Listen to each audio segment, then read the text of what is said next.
Hello and welcome back. So last example we understand about angular pipes. So now something new we're gonna learn here. The first thing here is see, uh, of course you have taken a data and you print it. That's fine. But here, um, what is this? This is represents the object type. Okay. Generally in real time, what happens? You never supposed to write or you never supposed to declare the object type in a component. Because simple, if you write an interface and employee inside a component, so you can use that employee object only in that particular component, but I have to use it in a different places also. I want to reuse the same uh, object type in a different components as well. So for that reason, what we should do is whatever and whenever you wanna create an object type, so better you declare that outside with a different file name. So what my plan is, in the components, I create another folder called pipes, or else you can create a separate folder directly, models. Okay, models is the sense, so which indicates the UI model. UI model is the sense the object type which you are going to use it on the UI. Okay, so in the models, I'll be creating one TypeScript file, not a component, just normal TypeScript file. So let's say employee. Okay, capital employee. So what I do is I'll just cut this and I'll keep it in the here. Okay, and I want to use this in a different other files as well. So you may use it export. Okay, if I say export interface employee, so that you can use it outside of any other files. Okay, so now in my pipes.ts, so it doesn't know what is employee. So you can import employee from the models folder. Okay, so now it's happily works. And also you can use this employee for any other purpose. Okay, I mean for any other file, just import and use it. Okay, that is one thing, models. And the next thing is called service. So till now we are using only Angular component. This is component. Okay, so what is exactly meaning of component? So component indicates a small piece of user interface, so which represents the user interface perspective. Okay, to display some data on a UI and to make some data binding with the user interface, we use the component. Okay, but here we are having data, we are maintaining the data. Generally in real time, what happens is, see, when I go to the paint, I explain. So in real time, what happens is you will have a component. Okay, for example, you have one component, and this component is in connection with, there is something called Angular service, and that service is connected with the server. So this will be your component, and this will be your Angular service, and this will be your server. Okay, so generally what happens is, uh, uh, what is this component then? So component represents just only user interface perspective, like data binding, events, form handling, and only that story. Okay, and who is this service is, the name itself indicates that it's a service provider, it's a data provider. Okay, and server, of course it will take a request from the client and it operates the request, and it gives you the response. So it's like a request response configuration here. So generally what happens is, if you want to display something on a component, so first your component has to send a request to the service, and service send the request to server, and server receives server sends the response back to service, and from service only you will be getting data. Okay, so till now what we have understand is, we don't have a service earlier, so that's why we are creating our own objects in the component only. That is like this, you create a component in you create an object in the component only, and that object I'm using in my UI for binding. Okay, so now let's make it something next level. what I do is forget about server. Server we'll see in the next video. So I will create a service. So let's have this particular object not in the component.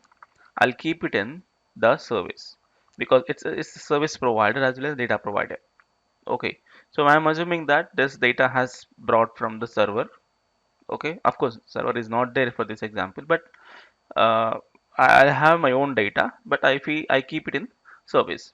So now this component has to read that data from the service and display here. Okay, so let's see how. And also, how can you create a service? Tell me how you create a component. That is ng gc and the component name, right? A same story for service is like this. Ng g s stands for service and the name of the service. Okay, so let's create one service for our component and keep the data out there.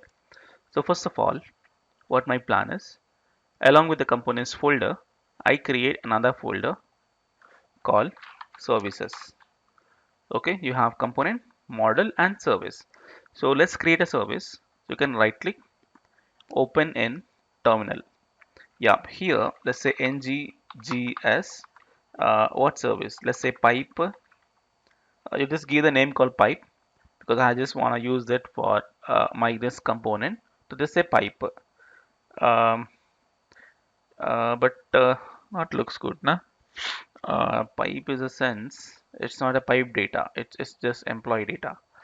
Okay, let's take like this. Employee. Okay, so nggs S stands for service and employee. So press enter. So it will create two files. One is the spec, is a sense test case specific, and this is the actual service file. Okay, so now when you go and check in this, and this is you ignore as of now, it's a test case file, and actual file is service. So service is having a different architecture than your component. So generally component you have with the it component. Okay, by seeing this you understand. If you have it component and that is indicates it's a component.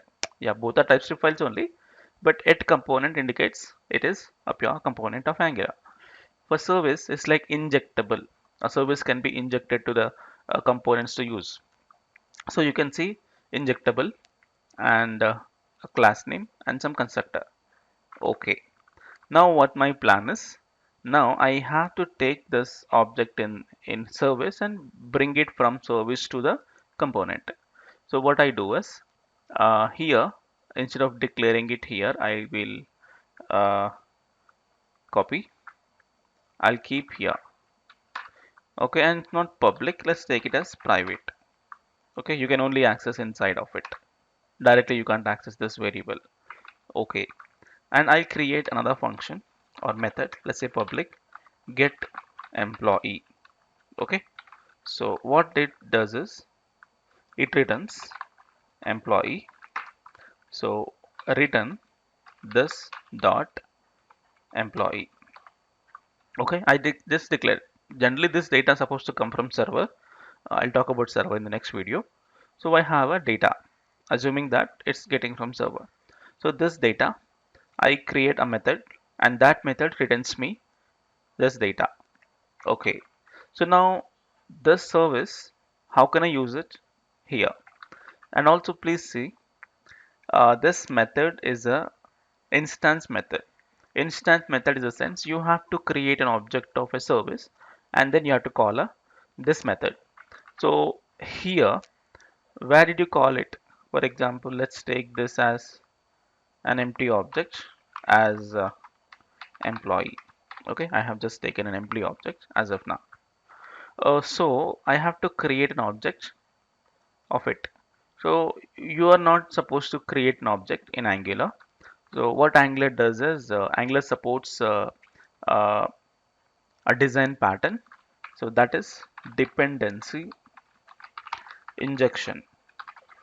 Okay. So dependency injection design pattern it uses. You can have a Google search about it. Mostly the Java Spring framework and all uses a dependency injection. So what is the dependency injection concept is? my component. See, this component is required of this data. But how can I access this data is I need to create an object of it. So now the component is dependent on the service to receive the data.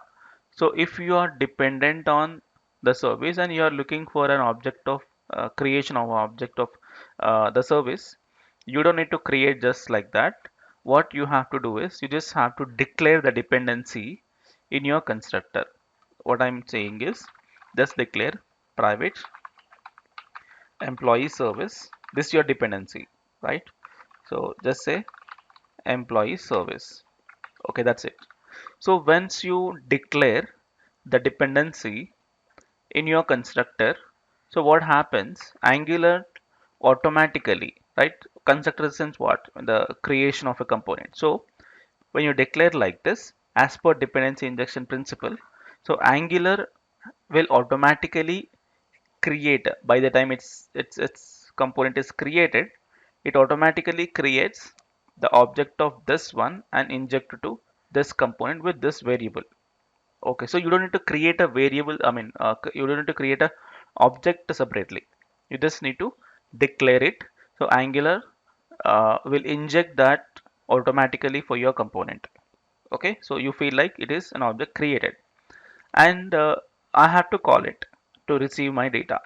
So what I do here, and also I think if we don't have data, right, as of now we didn't get data, right? So for example, say you get all empty, correct? All are empty because you don't have a data was there in service. So what I do is in the ng on init, so this dot employee service dot get employee. Okay, and I'll say this dot employee is equal to. Okay, so what I did here is, so this dot employee, my current employee object, will be assigned with employee service dot get employee. So you will receive this data. Okay, and now check your data has back. Okay, fine. So this is how you call. But if service is involved with, if service, see, this service is having as a local data as of now. If this service is involved with connection to the server using the HTTP calls, then the way how you call a service is different. There's something called subscribe you have to do. I'll talk about that flow in the next video. Okay, so now what you have learned in this video is you must have to create a separate model whenever you have an object type so that it can be used by any other components as well. Otherwise you have to declare it every component level. Okay, so we have taken that employee object separately, and then you never have to maintain data in a local component. You must get it from either server to service to the component. So you just declare an empty, and then I brought it from the service and which have a local data its own. Okay, fine. So now you have three things here. You have a component, you have a model, and you have a service. Okay, so this is the proper development. So we go level by level. Okay, slowly to the server level. Okay, and then routing and all we'll see, and modules we'll see. Okay, so I think yeah, that's it about service and injection. Let's take another example in the next video. Thank you.